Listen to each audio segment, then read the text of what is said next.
কাছে শোনো শোনো শোনো শোনো শোনো শোনো শোনো শোনো শোনো শোনো আরে শোনো কি হইলা রে? তুমি এখন খবর শুনুনি? ও আমার বাড়ি পুলিশে গেছে। আরে না না না না ওসব না। তারিখ সমিতি আলাই গেছে। আরে না তো চাচি কি বাড়াই গিয়েছে? আরে না রে, তুমি শুনুনি মিঠুন একটা ঘটনা ঘটাই ফেলেছে, সে ক্রিকেটার মিঠুন। ও ক্রিকেটার মিঠুন, হ্যাঁ কি ঘটনা ঘটাইছে? তুমি শুনুনি? না তো বাবু, কালকে আমার নেট ছিল না, চল শিগগিরই নেটে গিয়ে চলো বসে চলো কথা বলি। চলো চলো চলো। হ্যাঁ এবার ঠান্ডা হয়ে বুঝেই বল আবার কি হয়েছে। আরে ওই যে ক্রিকেটার মিঠুন আছে না, হ্যাঁ ও বলেছে কি যে ওই বিসিবি পরিচালক নাজমুল স্যারে পদত্যাগ করতে দিয়েছে, নাহলে বিপিএল খেলা বন্ধ করে দেবে। ওরে কোন হরিদাস পালো, হ্যাঁ ও তো কেউ চেনে না, ওই এই পর্যন্ত খেলায় কোনো রান করতে পারে না, ও আবার বলছে কি পদত্যাগ করতে হবে। হ্যাঁ ওরে ওসব কোনো ঘটনা ঘটনা হচ্ছে কি, হ্যাঁ। ও মনে হয় টিকটক আইডি খুলেছে। ওই ওই মিথুন টিকটক আইডি খুলেছে, ভাইরাল হচ্ছে না, এই ভাইরাল হওয়ার জন্য এই কথাটা বলেছে। হ্যাঁ হতেও পারে, তোমার কথা হ্যাঁ। ঠিক আছে। তা না হলে দাঁড়া আমি একটা ফোন দিয়ে দেখি। আমার কাছে দাও, আমার কাছে দাও, আমি দিচ্ছি। না না আমি ফোন দিয়ে দেখি যে ওই বিসিবি বোর্ডে একটা ফোন দিয়ে দেখি, ওই মিথুনির ব্যবস্থা আমি করছি। দাঁড়া, হুম। আমার ও ভালো সম্পর্ক ওদের দাও। সাথে। একটু কথা বলো। এই হ্যালো, হ্যাঁ হ্যাঁ আমি চাচা বলছি গো, বেনা বলতে বলছি। তা করছে কি, ওই যে মিথুনের এত বড় আসপাতলা কে কেড়ে হইল? হ্যাঁ গো, তুমি দুদিন 4 দিনই এই ক্রিকেটে এসে একটা নান করতে পারো না।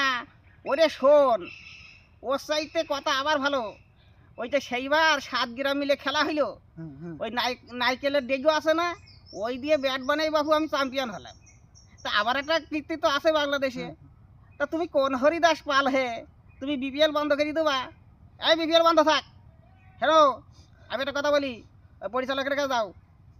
স্যার, ওই বাংলাদেশের ওই যে ক্রিকেটাররা যারা রয়েছে, ওই ছাগল দিয়ে কিন্তু গরু চাষ হয় না, সব বাদ দিয়ে দেন। ওই আমাদের 64 জেলার থেকে আর 64 টিম বানান, তাদের দিয়ে বিপিএল খেলান। হ্যাঁ এদের টাকা দিতে হবে না। 64 বেশি আছে, 64। না না না, এটা বাছাই পর্ব।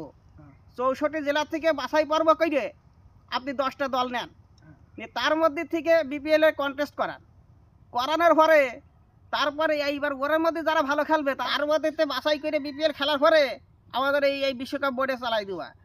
এবার না হয় না হোক, সামনেবার হবে। হ্যাঁ এইসব বেঈমান দালাল এ দিয়ে বাংলাদেশ ক্রিকেট বোর্ড চলবে না। ওরে বাহু 35 বছর 30 বছর 20 বছর যাই লাগুক, কিন্তু দালাল দিয়ে হবে না। শুনি শুনি শুনি। শোনো, হ্যাঁ হ্যাঁ হ্যাঁ হ্যাঁ ঠিক আছে, আমার এই যুক্তিটা শোনো, সারা বাংলাদেশে পৌঁছাই দিবা। আমার এই যুক্তিটা যদি ভালো লাগে, আমরা আরও 10 বছর অপেক্ষা করবো বিশ্বকাপে যাওয়ার জন্য, সমস্যা নেই, কিন্তু দালাল ফালাল দিয়ে চলবে না।